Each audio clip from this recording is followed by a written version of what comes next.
Hello, my name is Thom from legal department of the holding company. Okay, so let's get started with the delivering happiness. Last week we stopped at the part named dealing $4. Okay, let's get started.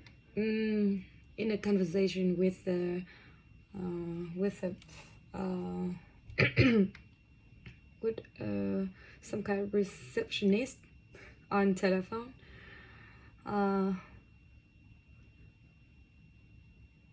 Suddenly, the Suchai voice became a regular, annoyed voice, and she asked me, "Are you over 21?" Apparently, my deepest voice was not actually that deep. Poverty can be such a walk stage in one's life. I took a deep breath. Yes, of course. I said confidently, "Okay, then what year were you born?" I was caught completely off guard. Apparently, I couldn't do math in my head fast enough to fool her. "Okay, 21 years ago," I shouted and quickly hung up the phone. My friends and I started laughing uncontrollably. After a few minutes, we did calculations and we all practiced saying with confidence that we were born in 1966. We wanted to make sure we didn't make the same mistakes again in the future. Over the next few weeks, a small group of us would gather on a daily basis in the computer lab during lunch and take turns calling 976 sexy. We could only call during lunch hour because that was the only time Miss George wasn't also in the room. We were part of a secret club, and the first rule of the computer lab lunch club was that you did not talk about the computer lab lunch club. Okay, nobody had any clue what we were up to. And then one day, as we all gathered during lunch hour, we were surprised that Mrs. George hadn't left to go to lunch yet. Maybe she had some work to do to finish effort. So we decided to use the computer to call up BBSS while waiting for her to leave. "Hey guys," Miss Jo asked. We all looked up at her. Have any of you been making phone calls to 976-7399? I just got this phone bill and it says that in the past month, over 300 phone calls were made from the modem to that number. I just tried calling the number and it's not a computer answering. We all looked at each other and then looked at her.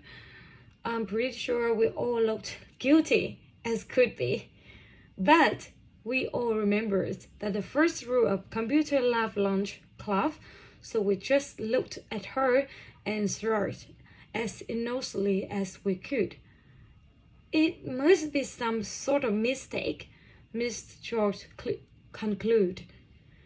"I'll call the phone company and get them to remove all the charges." I don't think it's even humanly possible to make that many phone calls. Little did she know of our superhuman abilities.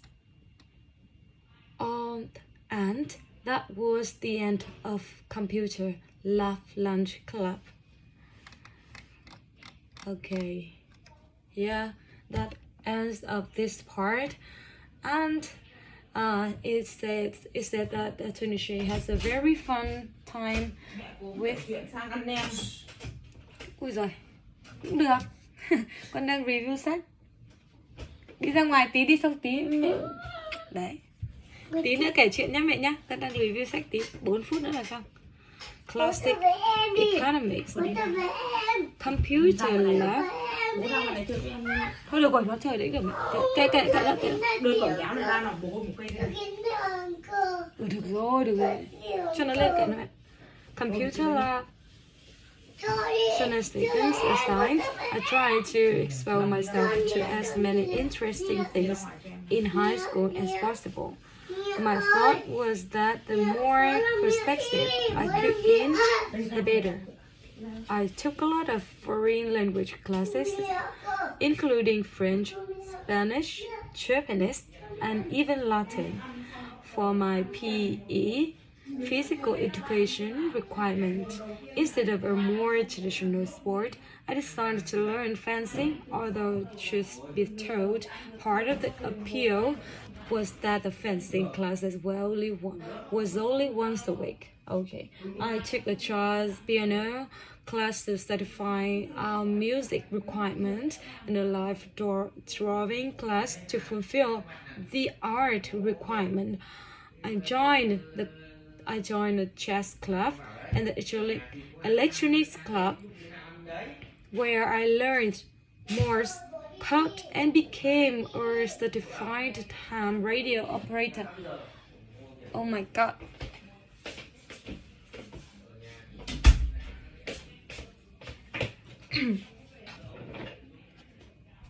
I tried.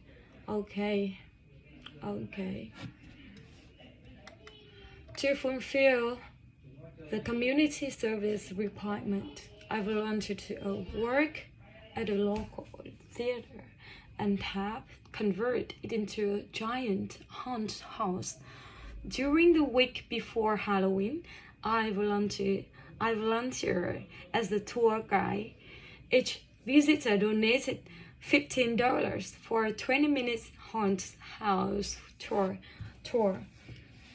I really enjoyed being involved with theater, especially behind the scenes.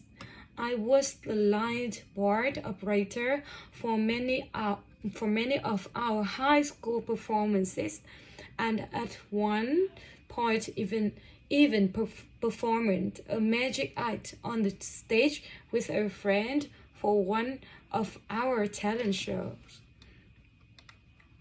One of my first paying jobs in high school was operating the spotlight, known as the furlough spot in theater lingo, for one of our local community theaters.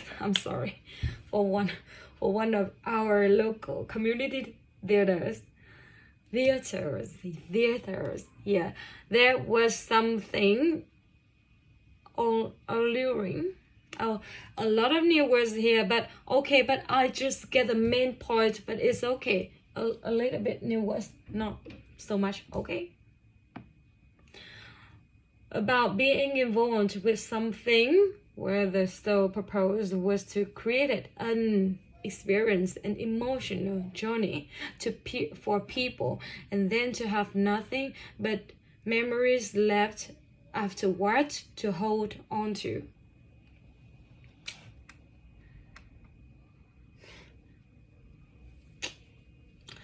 The regimen of having a fixed class schedule and doing homework started wearing on me though. So I started choosing classes based on how it affected my schedule rather than the class itself. One year, I managed to schedule my classes so that I only had one class to attend on Tuesdays, and then had the rest of the day off. Okay, so just one class 1 week per week, then had the rest of the day off. and then they can, and then he could be lazy and some kind of relaxing, some kind of that. I started making deals with my teachers, in which they agreed to let me on attend their classes as long as I did well on their test. Okay.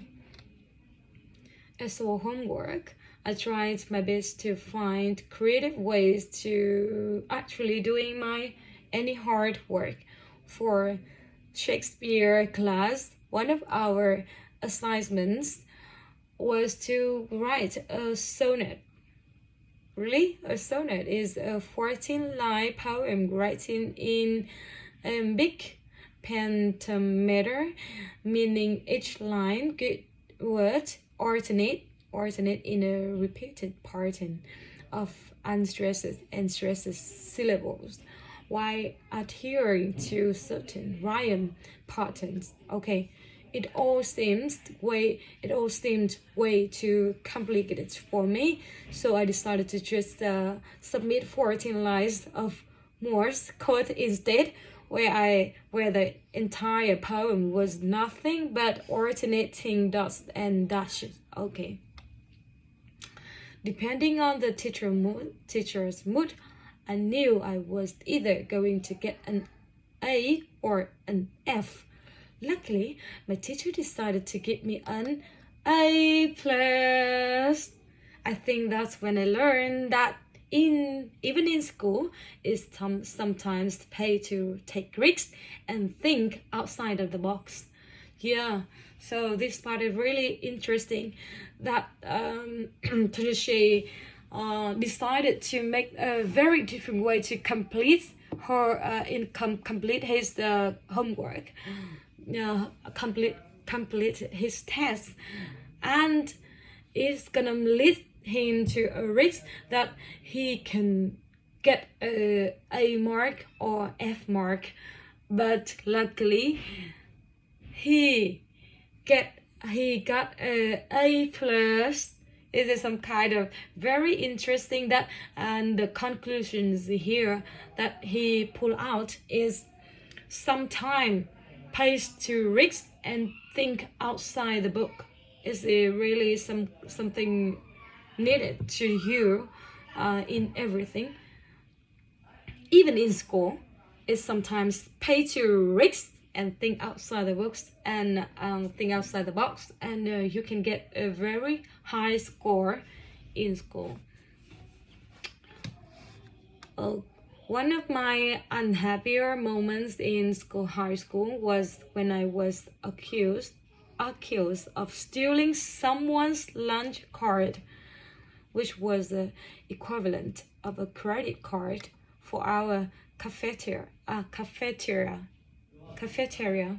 I'm not sure exactly how someone's lunch card wound up in my pocket. My best guess is that the cashier probably handed me back someone's lunch card by accident on the previous day. In any case, I wound up before the Judicial Council, which was like a mini jury consisting of the school president and some members of the faculty. Okay, really? So some kind of it is some kind of serious situation. I was given the opportunity to present my case, but I didn't really have a case because I had no idea how the lunch card wound up in my pocket. Instead, I went to the section in the blind faith that the right thing would happen as long as I told the truth. So that's exactly what I did. As it turned out, nobody believed me, and I was suspended from school for a day, which went on my official school record. I had done time for a crime I didn't commit. Oh, what a pity. I walked away from that experience with a lesson that sometimes the truth alone isn't enough, and that the presentation of the truth was just as important as the truth. Ironically, our school's motto was "Truth is beauty, beauty truth," based on the John Case poem "Ode on a Great Chicken." Oh, it's okay. Okay, let's stop here and see you next time. I get a cough and and I had a throat. It means that's why my voice is really some kind of annoying. I'm so sorry if you have to have to listen to this video. Okay, goodbye.